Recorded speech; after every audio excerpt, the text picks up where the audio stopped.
कि सीमा ISI agent हैं, trend एक एजेंट हैं। जिस तरह से वो हिंदी बोलती हैं, भारतीय कल्चर को समझती हैं, साड़ी बिंदी चूड़ी जिस तरह से वो पहनती हैं, जिस तरह से भारतीय नारियां पहनती हैं, वो पूरी तरह से ट्रेंड एक आईएसआई एजेंट है। आईएसआई इस तरह की प्रयोगशाला रखता है जहाँ पर वो भारतीय कल्चर के बारे में सिखाता समझाता है। जहाँ पर एक बड़ा सवाल ये भी है, जिस तरीके से बड़े संदेश दिए गए सरकार की तरफ से, एक ऑर्डर दिया गया कि भाई पाकिस्तान के जो भी नागरिक हैं वो भारत छोड़ें, उसको लेकर बड़ी चर्चा आ रही। लेकिन एक चर्चा इस बीच में एक पाकिस्तानी बहू की जरूर रही है, जिनका नाम है सीमा हैदर। इस पर आप क्या कहेंगी? सीमा को लेकर आप क्या सोचती हैं? क्योंकि सीमा को लेकर पिछले कई दिनों से चर्चा है कि सीमा पाकिस्तान जाएगी या नहीं जाएगी। हालांकि डेडलाइन खत्म हुई, उसके बाद थोड़ा डेडलाइन को बढ़ा दिया गया, लेकिन सीमा को लेकर सोचती क्या है आप? सीमा के बारे में क्या लग रहा है? क्योंकि जब सीमा आई तो बड़ा लोगों ने बोला कि हो सकता है ये एजेंट हो, आईएसआई की एजेंट हो, तमाम तरीके की बातें रहीं।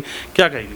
देखिए, सीमा जब से आई है, मैं उनको देवन से यही बोल रही हूँ कि सीमा आईएसआई एजेंट हैं, ट्रेंड एक एजेंट है। जिस तरह से वो हिंदी बोलती हैं, भारतीय कल्चर को समझती हैं, साड़ी बिंदी चूड़ी जिस तरह से वो पहनती हैं, जिस तरह से भारतीय नारियां पहनती हैं, वो पूरी तरह से ट्रेंड एक आईएसआई एजेंट है। आईएसआई इस तरह की प्रयोगशाला रखता है जहाँ पर वो भारतीय कल्चर के बारे में सिखाता समझाता है। जहाँ पर भारतीय जो देवी देवता हैं उनकी मूर्तियाँ होती हैं, भारतीय परिधान और भाषा, राजनीति, हर चीज़ के बारे में वहाँ पर पूरी तरह से उनको ट्रेनिंग मिलती है। सीमा भी उन्हीं में से एक हैं और पाकिस्तान से कोई भी इस तरह से निकल कर आ नहीं सकता।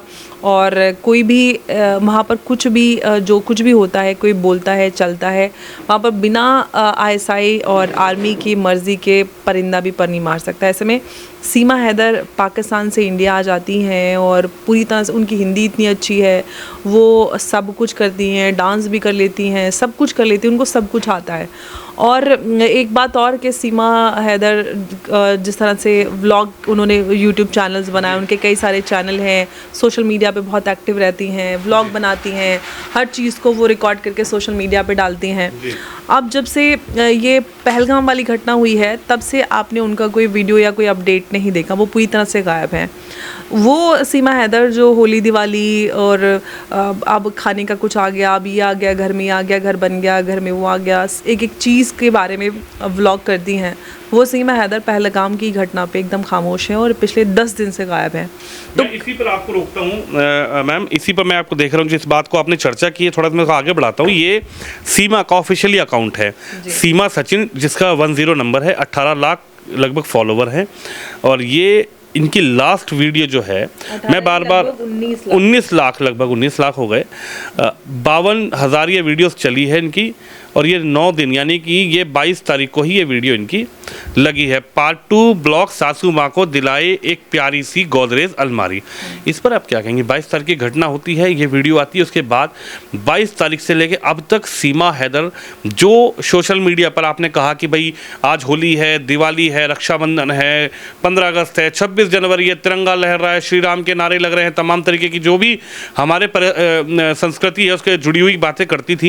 लेकिन इस इतनी बड़ी घटना पर जिसने सबको झकझोर दिया, पूरे देश को, एक बच्चे को झकझोर दिया, सीमा का कोई एक छोटा सा 10 सेकंड, 20 सेकंड, 50 सेकंड, 1 मिनट का कोई वीडियो नहीं आया कि ये गलत हुआ, हमारे देश में धर्म पूछ कर मारा गया, ये बहुत गलत है मैम? ये सीमा का देश नहीं है, देश तो हमारा है। वो क्यों बोलेगी हमारा देश है? हालांकि वो कितना ही बोले कि मैं भारत की बहू हूँ, मुझे नहीं जाने दो, मुझे यहीं रहना है। देखिए, मुझे लगता है जिस तरह से सभी के खिलाफ एक्शन उठाया जा रहा है, सीमा को सबसे पहले तो इतने दिन यहाँ पर रखा क्यों गया? और अब जबकि सबको निकाला जा रहा है, तो सीमा हैदर को तो सबसे पहले निकाला जाना चाहिए, क्योंकि पाकिस्तान का कोई भी आता है उसको हम भारत में नहीं रख सकते। और भारत में रहने वाले जो इलीगल पाकिस्तानी हैं वो तो बिल्कुल भी भरोसे के लायक नहीं। चलो कोई वीज़ा पे आता है मेडिकल, उसके लिए उन तक को निकाला जा रहा है, तो जो इलीगल आए हैं तो उनको क्यों रखा जाए? सीमा तो वैसे ही शक के घेरे में है, वो पूरी तरह से दिखती हैं कि वो आईएसआई एजेंट है। हालांकि चाहे वो कितना भी करें, उनके पति जो हैदर, जो भी उनका नाम गुलाम हैदर, उन्होंने बोला कि नहीं, सीमा को वहीं रखो। अब इन सारी चीज़ों से तो समझ में आता है कि कुछ तो ऐसा है जिसके लिए इनफैक्ट जब ये पूरी बहस चालू हुई थी, जब सीमा हैदर आई थी पाकिस्तान से इंडिया, तब भी मैंने कहा था कि सीमा हैदर आई हैं, भारत में कुछ ना कुछ बड़ा ज़रूर होगा, क्योंकि इस तरह से आना उनका ये नॉर्मल कोई एक्टिविटी नहीं है। सीमा हैदर खुद अच्छा दिखती हैं, और उसके बाद उनको एक साधारण से भी नीचे दिखने वाले सचिन से प्यार हो जाता है, जो उनसे उम्र में छोटे हैं, ना पढ़े लिखे हैं, ना उनका बहुत बड़ा कोई ऐसा काम, कारोबार, पैसा, कुछ भी ऐसा नहीं जिसमें उनको लगे कि अरे सीमा हैदर अट्रैक्ट होके भारत आ गए। मोहब्बत है सचिन से, मोहब्बत की वजह से आई है। मोहब्बत वही है ना कि मोहब्बत कहाँ पे है वो तो समझ में आता है। मोहब्बत पाकिस्तानियों को सिर्फ पैसे से होती है और पैसे के लिए वो कुछ भी कर सकते हैं, और इसके पीछे बहुत सारी चीज़ें हैं जिस तरह से वो ट्रेन नज़र आती हैं भारत की भाषा और संस्कृति हर चीज़ को लेकर। आप मानती हैं कि ये पूरा सिस्टमैटिक तरीके से हुआ है, उसको ट्रेनिंग दी गई है? मतलब जो ऐसा लग रहा है कि वो जो फिक्शन एकदम भाई, अब कोई अंग्रेज़ी बोलने वाला अगर फिक्शन एकदम अंग्रेज़ी बोले, अमेरिका जाकर बीसी तरीके की अंग्रेज़ी बोले तो भाई कह सकता है कि ठीक है भाई, लेकिन हमारी संस्कृति, हिंदी भाषा और एकदम आंखों से समझ के उसका जवाब देना कि भाई ये क्या क्वेश्चन कर रहा है, क्या सवाल कर रहा है, कि हम लोग भी अगर हमारे सामने ही कोई माइक लगा दे। जब वो आई थी पूरी तरह से वो मीडिया से किस तरह से इंटरेक्शन उनका था, कैमरा फ्रेंडली थी, इतने कॉन्फिडेंटली वो मीडिया के साथ इंटरेक्शन कर रही थी। और उसके विपरीत जो एक भारतीय लड़की जो यहाँ से गई थी अपने एक दोस्त से के मिलने, अंजू, एग्जैक्टली,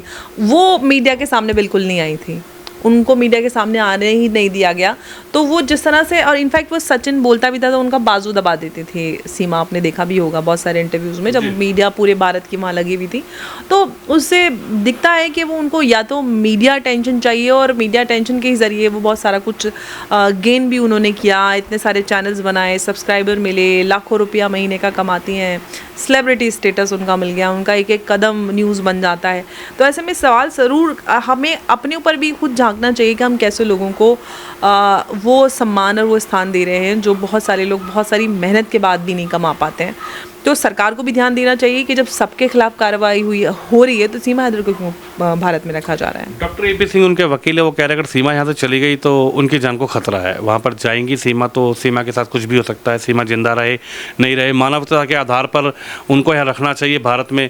उनकी नागरिकता के लिए वहाँ पर एप्लीकेशन आवेदन दिया हुआ है राष्ट्रपति से, वो सभी कानूनों को मानना चाहती हैं, मान रही हैं, वो यूपी गवर्नमेंट के जो भी कानून है उसको मान रही है, सम्मान कर रही है, इसलिए डॉक्टर ए पी सिंह कह रहे हैं कि उनको यहाँ रख लेना। डॉक्टर ए पी सिंह को उनके बारे में वो जो पाकिस्तान में हिंदू बच्चियां हैं उनके बारे में उन्होंने नहीं सोचा। वहाँ पर जो हिंदू और अलग माइनॉरिटीज़ की बच्चियां हैं, सिख हैं, क्रिश्चियन हैं, उन बच्चियों को उठाकर रेप किया जाता है, उनका जबरन धर्म परिवर्तन किया जाता है, उनके बारे में तो उन्होंने आज तक कुछ नहीं बोला। सीमा हैदर जो ISI एजेंट है वो उनके बारे में सोचते हैं कि उनको मार दिया जाएगा या जान को खतरा है। अगर उनको इतना ही जान से खतरा है तो वो किसी और देश में जाकर रह सकती हैं, ज़रूरी है कि वो पाकिस्तान में जाए, वो दुबई चली जाए जहाँ पर वो पहले रहती थी, वही काम करे जो पहले करती थी। तो भारत में ही क्यों? सबसे बड़ी सवाल ये है कि एक दुश्मन देश से आया वह व्यक्ति भारत में क्यों शरण ले। बड़ा सवाल आपसे ये भी बनता है, मैं भी एक किसी से इंटरव्यू कर रहा था तो उन्होंने कुछ चीज़ें दिखाई मुझे, वो भी अच्छा सोशल मीडिया पे बैठती हैं, समाज कार्य करती हैं। उन्होंने सीमा हैदर के चाचा की तस्वीर दिखाई जो कि पाकिस्तान आर्मी में है। इससे आप क्या कनेक्ट करती हैं, क्या आप समझती हैं? क्योंकि आप एक बहुत लॉजिकल बात कह रही हैं, एक बड़ी ज्ञाता भी हैं, जानकार भी हैं और लगातार लाखों लोग आपके फॉलोवर भी हैं, लोग आपको देखते भी हैं। इससे आप क्या समझती हैं? सीमा हैदर के जो चाचा हैं वो पाकिस्तान आर्मी में है, भाई पाकिस्तान आर्मी में है, और इस पूरे कनेक्शन को आप कैसे देखती हैं? सीमा हैदर के लिए आप बता रही हैं कि भाई वो इतनी अच्छी हिंदी बोलती हैं, एकदम साड़ी का पहनने का तरीका, मांग में सिंदूर लगाने का तरीका, बिंदी लगाने का तरीका, तीज त्योहारों पर उस तरह से पूजा अर्चना करना जो शायद यहाँ की नारी कहीं ना कहीं मिस्टेक कर देती है। मतलब मैं बोलता हूँ मेरी वाइफ हो या मेरी माँ हो, वो भी सोचती है कि भाई चल ठीक है पूजा कर दिया, लेकिन वो सिस्टमैटिक तरीके से, उस पर आप क्या सोचते हैं? मैंने तो पहले ही बोला ना आपको, ये सारी ट्रेनिंग वहाँ पर कराची में पूरे एक प्रैक्टिकल रूम्स बने होते हैं जहाँ पर ये सारी ट्रेनिंग मिलती है।